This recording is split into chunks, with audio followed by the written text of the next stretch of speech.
Barcelona star Lamine Yamal has revealed his take that, at present, he and his teammates have a legitimate claim to being the best team in world football. Barca are of course fresh off something of a statement victory on the continent on Wednesday after welcoming Bundesliga giants Bayern Munich to Catalonia's capital. Hansi Flick's troops ran right on their way to an eventual 4-1 triumph, as much added to what has been a hugely impressive start to the campaign for Barcelona, to the tune of 11 wins from 13 across all competitions. Next up for the Blaugrana this weekend, meanwhile, comes a highly anticipated La Liga showdown with arch-rivals Real Madrid.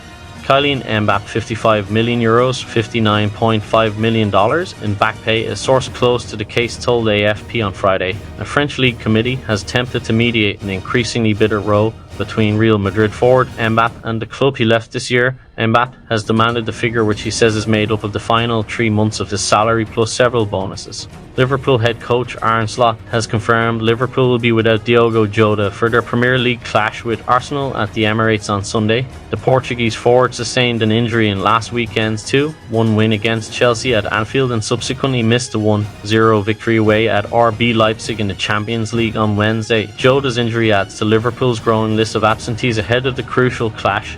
Federer coach Jesse and Connor Bradley will miss out as well, while Alisson Becker and Harvey Elliott remain on the sidelines with long-term injuries.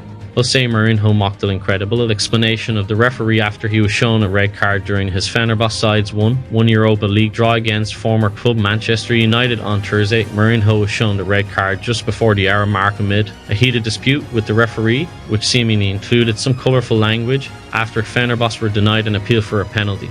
Speak of rather grim development, Real Madrid have officially confirmed that goalkeeper Thibaut Courtois has suffered another injury just days after he returned to action. Following tests carried out on our player Thibaut Courtois by the Real Madrid Medical Services, he has been diagnosed with an injury to the adductor muscle of his left leg. Pending development, the club statement read, Courtois had been out sidelined for a couple of weeks after suffering an injury during the derby against Atletico Madrid last month.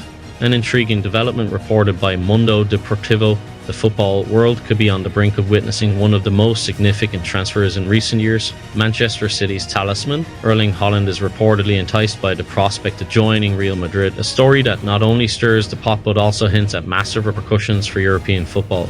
Sergio Aguero, during his recent interview with MD, as a personal preference, the 36-year-old prefers the player that is currently at his former club. In terms of style of play, speaking of talent, Lamine has many more things than Vinicius, although he has more experience and is more of a player with the titles won with Real Madrid. Vinicius is one of the top 3 in the world, but because of age and talent, I prefer Lamine. If it were up to me, I would have won on each side of my team and the opponent would pray. It's like when Messi and Neymar were together. Vinicius now has Mbappe at Real Madrid, but he is more 9 and does not have the same talent as Vinicius. FC Barcelona's attacking trident of Lamine Yamal, Robert Lewandowski and Rafinha has doubled the amount of goals that Real Madrid's much talked about MV has managed to be involved in thus far this season, as highlighted by SPORT, with Barca finishing the 2023-2024 season trophyless, yet Los Blancos winning a treble which featured record extending 36 and 15th La Liga and Champions League crowns. There was talk of Carlo Ancelotti's men destroying everyone in its path this term. RB Leipzig midfielder Xavi Simons will be out for several weeks after suffering a ligament injury in his left ankle during Wednesday's 1-0 loss to Liverpool in the Champions League, the Bundesliga side said.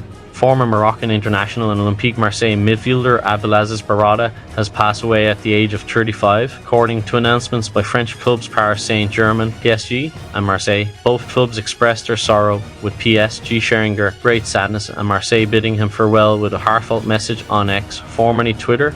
Rest in peace, Abdelaziz. Real Madrid coach Carlo Ancelotti conveyed that he's keeping his focus grounded ahead of the much-anticipated ElClasico clash with FC Barcelona on October 27. Despite the intense buzz surrounding the fixture, Ancelotti emphasised that he's not overthinking the match, viewing it as a showdown between 2 evenly matched sides in top form. He expressed confidence in his team's approach, insisting on taking the game as it comes rather than dwelling on expectations. Son Heung-min is unlikely to feature when Tottenham Hotspur face Crystal Palace this weekend. The Spurs captain made his return from a hamstring injury in a win over West Ham United last weekend, but was absent from training this week and missed Thursday's Europa League victory over AZ Alkmaar. He missed 3 games in all competitions after suffering the injury in the Europa League win over Karabakh in September and was not part of South Korea's squad for their World Cup qualifiers against Iraq and Jordan earlier this month. Chelsea made it 2 wins from 2 in the Europa Conference League this season, claiming a 4-1 victory away at Greek side Panathinaikos last night. Enzo Maresca's side followed up their win over Gent a couple of weeks ago with an impressive display, controlling the meeting for large periods and restricting the hosts. Goals from Mikhailo Mudryk, Joe Felix and Christopher Nkunku secured the win for the Blues before former Manchester United talent Facundo Pellistri pulled back a late consolation goal. Erik ten Hag believes Manuel Ugarte put in his best performance in a Manchester United shirt so far in Thursday's 1-1 draw with Fenerbahce in the Europa League. The Uruguayan returned to the starting X in Istanbul and was a standout performer in midfield over the 90 minutes. Our No Point 25 received 25% of the final vote from fans in our Man of the Match poll after a battling display in the engine room. When asked if Ugarte's 7th United appearance was his best to date, the boss told TNT Sports, "Yes, I think so. He has to come into the team. The number 6 role is very important. He has to learn how we play. I was happy with his performance today."